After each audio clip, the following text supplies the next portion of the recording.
Welcome to 위대한 식물. Hello, I'm Let Kim, the number one gardener in the Careful team. I take care of plants and the earth. From now on, I'll speak in Korean for you. 플랜 치겠습니다. 하나, 둘, 셋! 한국의 가드너 여러분 만나서 반갑습니다. 위대한 식물을 통해 이렇게 대한민국의 가드너 여러분들과 함께하게 돼서 대단히 영광스럽고요. 저는 위대한 식물을 진행하게 된 김뿌리입니다. 제가 오늘 여러분들과 이야기를 나누게 될 식물은요. 대한민국의 가장 대표적인 덩굴 식물인 등나무 그리고 칡나무에 대한 이야기입니다. 오늘은 등나무와 칡나무를 통해 대한민국의 갈등이라는 단어에 대해 한번 알아보도록 할게요. 그럼 지금부터 위대한 식물 시작합니다. 자, 갈등이라는 이 단어에 들어가기에 앞서서 이 갈등을 만들어낸 두 주인공이죠. 칡나무와 등나무가 소속되어 있는 덩굴 식물부터 좀 알아보도록 할게요. 이 덩굴 식물은 우리가 길거리에서도 또 산에서도 일상생활에서 아주 쉽게 만나볼 수 있는 식물입니다. 뭔가 벽을 열심히 타고 오르는 식물 혹은 나무를 열심히 타고 올라가고 있는 그런 식물들을 우리가 덩굴 식물이라고 부르죠. 자, 이 덩굴 식물들은 왜 담벼락이나 기둥이나 나무를 타고 오를까요? 정답은 줄기가 연약하기 때문입니다. 자신의 힘으로는 오롯하게 설 수 없을 만큼 줄기가 아주 가느다라고 연약하기 때문에 뭔가 나무라던가 기둥이라던가 담벼락에 탁 달라붙어서 그 위를 올라가는 것이죠. 자, 이러한 덩굴 식물의 특성에 따라서 덩굴 식물들은 각자의 길을 가지고 각자 원하는 방향에 따라서 열심히 기둥이나 나무를 타고 오르게 되거든요. 바로 이 지점에서 등나무와 칡나무가 갈등이라는 단어를 만들어낸 건데요. 먼저 등나무에 대해서 소개를 해볼게요. 등나무는 하나의 나무가 있다라고 했을 때 이 나무의 왼쪽에서부터 오른쪽으로, 즉 시계 방향으로 회전하면서 나무를 타고 오릅니다. 그렇다면 칡나무는 어떨까요? 반대예요. 한 그루의 나무가 있을 때 오른쪽에서부터 왼쪽으로, 즉 반시계 방향으로 회전하면서 나무를 타고 오릅니다. 자, 그럼 한 그루의 나무가 있고 이 등나무와 칡나무가 이 나무를 같이 타고 오른다고 생각해 볼게요. 어떨까요? 굉장히 얽히고 설키고 부딪히고 충돌하게 되겠죠. 바로 이러한 현상을 보고 우리의 조상들은 저것이 갈등이로구나 라고 정의를 하게 된 겁니다. 왜 갈등이라고 정의를 했냐면요. 바로 한자로 따졌을 때 칡, 달과 등, 등자를 써서 그렇습니다. 그래서 갈등의 사전적 정의를 실제로 살펴보면 칡나무와 등나무가 서로 얽혀 있는 것처럼 하나의 목표를 두고 나아가는 과정에 있어서 이해관계가 적대시되거나 충돌하는 현상을 우리가 갈등이라고 정의하는데요. 이처럼 어떤 하나의 목표, 그 지점을 두고 양측 간의 대립이 팽팽할 때 또는 의견이 달라서 충돌을 일으킬 때 우리는 여야 간의 갈등이다. 노조 간의 갈등, 세대 간의 갈등, 또는 남녀 간의 갈등, 고부 간의 갈등 같은 갈등이라는 단어를 사용하게 되는 것이죠. 사실 이 갈등이라는 단어의 어원에 대해서 알게 된 건 저희 케어풀 팀이 제주도로 여행을 갔을 때 숲 해설사분께 해설을 들었던 내용 중에 일부입니다. 실제 제주도 곶자왈에는 이러한 갈등의 현장을 목격할 수 있는 그런 나무들이 굉장히 많은데요. 그때 숲 해설사분께서는 이런 얘기를 해주셨어요. 자, 이 나무를 보세요. 이 나무는 등나무가 처음에는 지는 것 같았지만 나중에는 칡나무를 끊어내고 등나무가 승리하게 되었죠. 자, 이러한 나무들을 보면 알 수 있는 것처럼 이 세상에 우리가 겪고 있는 수많은 갈등 상황 속에서 영원한 승리자도 없고 영원한 패배자도 없습니다. 저도 마찬가지로 그렇게 생각합니다. 우리가 어떠한 갈등 상황을 겪을 때 또는 어떠한 위기나 어떠한 상황 속에서 승자와 패자가 정해져 있는 것 같은 때가 있잖아요. 그리고 그때 내가 패배자라면 굉장히 뼈가 아프죠. 내가 저 등나무를 이기고 올라갔어야 했는데, 내가 저 등나무를 짓밟고 올라가서 저 해를 차지했어야만 했는데 라는 생각이 든다면 너무 낙심하지 마세요. 세력을 다시 키워서 올라가면 됩니다.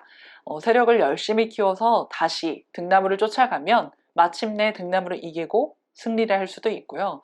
마찬가지로 내가 지금 승리자라고 해서 영원한 승리자가 될 거라고 착각해서도 안 됩니다. 왜냐하면 저 밑에서부터 칡나무가 열심히 세력을 키워서 올라올 수도 있기 때문이죠. 등나무와 칡나무가 우리에게 알려주는 건 어떠한 갈등과 경쟁 상황 속에서 영원한 패배자도 또 영원한 승리자도 없다는 사실. 그래서 승리자라면 지금 이 승리에 대해 충분히 감사하고 또 기뻐하면서 만끽해야만 할 것이고요. 또 내가 패배자라면 더 세력을 키워서 더 열심히 준비해서 마침내 승리자가 되겠다라는 결심으로 다시 화이팅 하셔서 나무를 오를 준비를 하면 좋겠습니다. 마지막으로 제가 개인적으로 이 칡나무와 등나무를 보고 좀 깊게 생각했던 부분에 대해 공유하고 이 위대한 식물을 마무리 짓도록 할 텐데요. 저는 개인적으로 등나무와 칡나무의 그 갈등 상황을 보면서 딱 한 가지를 느꼈습니다. 갈등이 너무 고조되거나 심화가 되면 이 갈등이 왜 시작되었는지조차를 잊게 되는구나 하는 지점이었어요. 한 그루의 나무가 있고요. 칡나무와 등나무가 이 나무를 차지하기 위해 이 나무와 함께 꼭대기까지 올라가서 햇빛을 보기 위해 열심히 타고 올라갑니다. 제가 처음에 말씀드렸던 것처럼 사실 덩굴 식물들은 줄기가 굉장히 연약하거든요. 그런데 이 나무를 타고 올라가면 올라갈수록 또 칡나무를 이기기 위해서 등나무를 이기기 위해서 그 세력을 강화할수록 그 줄기가 굉장히 두터워집니다. 자, 이 두 나무가 서로 충돌을 하면서 내가 이길 거야. 아니, 내가 이길 거야.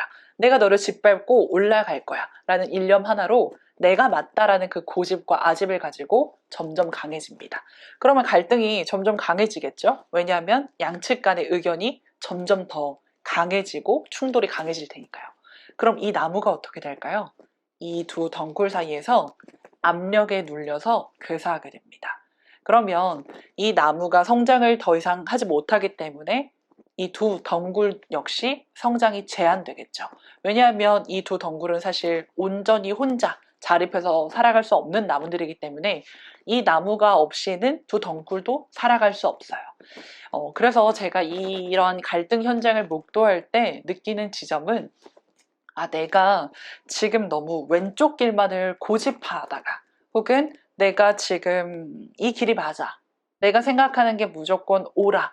라는 이 신념을 고집하다가 나의 목표를 망각하고 있는 것은 아닌가? 내가 저 사람을 이기기 위해 내 의견이 맞다라는 걸 증명하기 위해 이 갈등을 심화시키는 것에만 집중하다가 정작 저 사람도 나도 목표를 성취하지 못하고 아무것도 얻지 못하는 채로 끝나는 것은 아닌가라는 생각을 하게 될 때가 있습니다.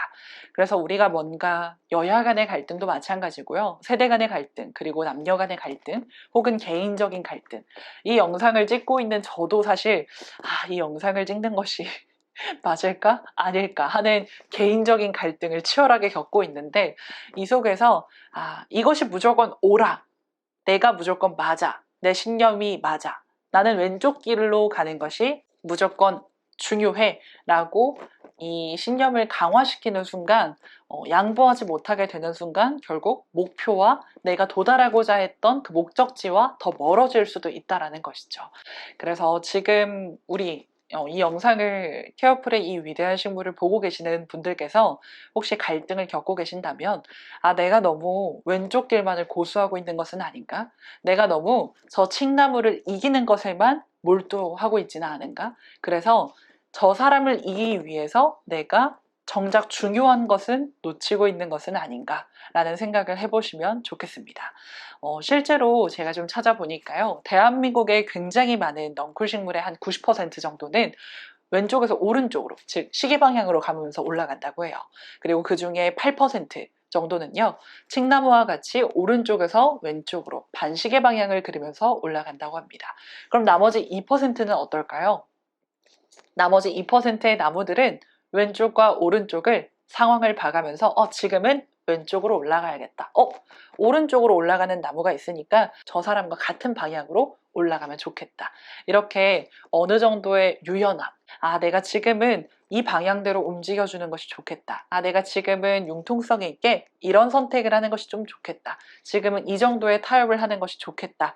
라고 생각하는 나무들이 있다고 합니다. 그 나무들이 단 2%밖에 되지 않는다고 해요. 실제로 더덕과 같은 덩쿨 식물들이 이 종류에 속하고요. 그래서 저는 이러한 것들을 뭔가 공부하고 식물들도 사실 100% 중에 타협을 할 줄 알고 또 상황에 따라 유연하게 살아갈 수 있는 식물은 단 2%밖에 되지 않는구나 라는 사실에 약간의 위로를 좀 받기도 하고요. 또 나도 뭔가 하나의 길을 고집하기보다는 저 더덕처럼 약간의 유연함 그리고 융통성, 어느 정도 다른 사람에게 타협해 줄 수 있는 그런 넓은 마음가짐을 가지고 더 높은 이 나무와 함께 성장할 수 있도록 하는 것에 집중해야겠다라는 생각을 해봅니다. 이 영상을 보시는 분들도 위대한 식물, 칡나무와 등나무, 더 나아가서 더덕에게 배우는 이 지혜들을 바탕으로 본인이 가지고 계시는 갈등을 잘 해소하고 또 해결하면서 더 높게 성장하는 멋진 가드너가 되시기를 진심으로 응원합니다. 오늘의 위대한 수업은 여기서 마칩니다. 다음 시간에 뵙겠습니다. This is 위대한 생물. See you next time.